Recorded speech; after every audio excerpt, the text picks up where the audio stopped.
होती है बाम से। बाम जो होता है वो रिचल के बारे में सोच रहा होता है। तभी वहाँ पे अनाउंस होता है कि आपको थोड़ी देर और वेट करना पड़ेगा क्योंकि और भी बहुत सारे कंटेस्टेंट आने वाले हैं। और वहाँ पे जो ग्रीन सूट बॉय होता है वो उस लेडी को बोलता है कि अब मुझे ऐसा लग रहा है कि हम बहुत ही ज्यादा जल्दी आ चुके हैं और पता नहीं कितना टाइम लगेगा नेक्स्ट कंटेस्टेंट को आने में। और उसके बाद जो वो छोटी लड़की होती है वो सभी को चॉकलेट खिलाती है और वो चॉकलेट सभी को बहुत ज्यादा अच्छे लगते हैं। और फिर वो छोटी बच्ची बाम के पास भी जाती है। बाम जो होता है वो अकेला बैठा होता है, वो उनके साथ नहीं बैठा होता है। तो वो छोटी बच्ची बाम के पास जाती है और उसे वो चॉकलेट देती है और बाम जो होता है वो चॉकलेट ले लेता है। फिर जो वो लेडी होती है वो छोटी बच्ची को बोलती है कि तुम उसके पास क्यों गई, तुम्हें पता है ना कि पिछले टेस्ट के अंदर हमें वो मारना चाहता था। तो छोटी बच्ची बोलती है कि मेरी मम्मी ने सिखाया कि हमें सबको प्यार देना चाहिए, तो मैं वही कर रही थी। और फिर वहाँ पे बाकी सभी कंटेस्टेंट जो होते हैं उनकी एंट्री हो जाती है और उस कंटेस्टेंट के अंदर वो लेनदार भी होता है जो ग्रीन सूट वाले से पैसे मांग रहा होता है। तो जो ग्रीन सूट बॉय होता है वो शॉक हो जाता है उसको देख के और मन में सोचने लग जाता है कि ये यहाँ पे क्या कर रहा है, अभी ये यहाँ पे मुझसे पैसे मांगेगा। फिर जो वो लेनदार होता है वो ग्रीन सूट बॉय के पास आता है और बोलता है कि अरे टेंशन मत लो, मैं तुमसे पैसे वैसे मांगने नहीं आया हूँ, मैं तो खुद यहाँ पे टेस्ट देने आया हूँ। और फिर जो वो लेनदार होता है वो ग्रीन सूट बॉय को बोलता है कि वो सामने तुम्हें एक लड़का दिख रहा है, वो मेरी कंपनी के प्रेसिडेंट का बेटा है। और बोलता है कि उसकी डैड की ताकत की वजह से वो 28th फ्लोर तक आ गया है। वो जो लड़का होता है वो बहुत ज्यादा अमीर होता है, तो उसकी बाप की पावर से वो 28th फ्लोर तक आ गया होता है। तो वही बात वो ग्रीन सूट बॉय को बता रहा होता है। और वो ये भी बोलता है कि उसके आसपास जितने भी लोग दिखाई दे रहे हैं ना वो सबके सब बॉडीगार्ड है उस लड़के के। और फिर वो लेनदार उस अमीर लड़के के पास में बैठी एक लड़की के बारे में बताता है कि जो वो लड़की है वो भी कोई कम नहीं है। और बोलता है कि पिछले टेस्ट के अंदर उस लड़की ने सभी कंटेस्टेंट को जला दिया था, लेकिन आखिरी में जाके वो हार गई थी, तो उसके जो सारे पैसे थे वो खत्म हो गए थे और उस लड़की को भी पैसे मैंने दिए हैं। और वो लेनदार फिर ग्रीन सूट बॉय को बोलता है कि मैं ये मौका गंवाना नहीं चाहता था क्योंकि यहाँ पे जितने भी कंटेस्टेंट है उसमें से आधे तो हमारे साथ ही हैं, इसलिए मैंने फैसला किया कि मैं टावर के ऊपर चढ़ूं। और फिर जो ग्रीन सूट बॉय होता है वो उस लेनदार को बोलता है कि मैं देख रहा हूँ जब से तुम आए हो बकर बकर बकर बकर करे जा रहे हो, तुम मुझे बता क्यों रहे हो, मैं क्या करूंगा ये जान के। तो जो लेनदार होता है वो ग्रीन सूट बॉय को बोलता है कि मैं तुम्हें पहले ही वार्न कर रहा हूँ कि तुम यहाँ से ही पीछे हट जाओ, नहीं तो तुम्हें हम जला के राख कर देंगे। और ये बात सुनकर जो ग्रीन सूट बॉय होता है उसको गुस्सा आ जाता है। और फिर उसके बाद आता है वहाँ पे टेस्ट एडमिनिस्ट्रेटर जो कि उनको टेस्ट के रूल समझाएगा। और वो आते ही सभी को बताता है कि सबसे पहले तो मैं तुम्हें कॉन्ग्रेचुलेशन करना चाहता हूँ कि तुमने टेस्ट जो फर्स्ट है वो पास कर लिया है। और फिर वो टेस्ट सेकंड के रूल बताता है कि इस टेस्ट के अंदर तुम्हारा फिजिकल स्ट्रेंथ देखा जाएगा, तुम्हारे अंदर जो शिंशु शक्ति है उससे पता चलेगा कि तुम्हारा जो रैंक है वो क्या आने वाला है। वहाँ पे साइड में एक मशीन रखी होती है जिसके ऊपर एक ब्लू कलर की बॉल रखी गई होती है।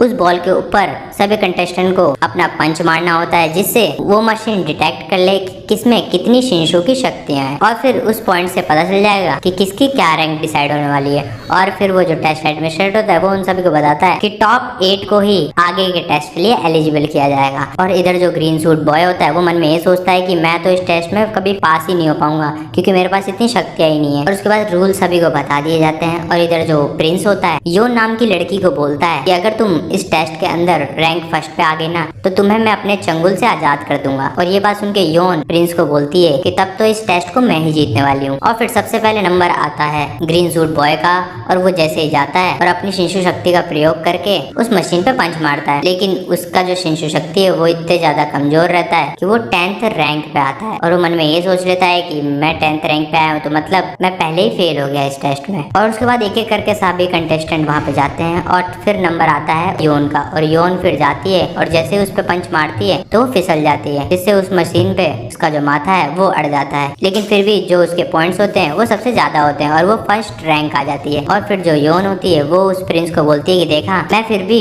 रैंक फर्स्ट आ गई हूँ। और फिर जो प्रिंस होता है वो जाता है और जैसे उस मशीन के ऊपर अपना पंच मारता है तो वो फर्स्ट रैंक आ जाता है। और ये देख के जो वो योन रहती है वो शॉक हो जाती है। और फिर जो प्रिंस होता है वो योन को बोलता है कि जाने मन तुम अब मेरे पास आ भी जाओ, भूल जाओ कि कोई रैंक फर्स्ट आने वाला है मेरे अलावा। और फिर जो नेक्स्ट नंबर होता है वो होता है बाम का। और बाम जो होता है वो चुपचाप वहाँ पे उठता है और मशीन के पास जाता है और सिर्फ वो मशीन को टच करता है और उसकी जो शिंशु शक्ति होती है वो इतनी ज्यादा होती है कि जो पॉइंट्स होता है वो 1 लाख प्लस हो जाते हैं। और ये देख के वहाँ पे जितने भी कंटेस्टेंट होते हैं वो शॉक हो जाते हैं कि इसने तो 1 लाख पॉइंट पार कर दिया और रैंक फर्स्ट आ जाता है। और फिर वो रैंक फर्स्ट आ जाता है तो जो टेस्ट एडमिनिस्ट्रेटर होता है वो बाम को बोलता है कि तुम रैंक फर्स्ट आए हो तो तुम ही डिसाइड करोगे कि तुम्हारी टीम में कौन आने वाला है। वो 7 जने। और ये बात सुन के जो प्रिंस होता है वो भड़क जाता है और वो टेस्ट एडमिनिस्ट्रेटर को बोलता है कि अगर तुम्हें यही करना था तो पहले ही बताए थे, ये क्या मतलब हुआ, ये हमको सेलेक्ट करेगा वो भी अपनी टीम में। लेकिन जो टेस्ट एडमिनिस्ट्रेटर होता है वो उस प्रिंस को बोलता है कि ये हमारे रूल्स है तो हम अपने अकॉर्डिंग चलेंगे।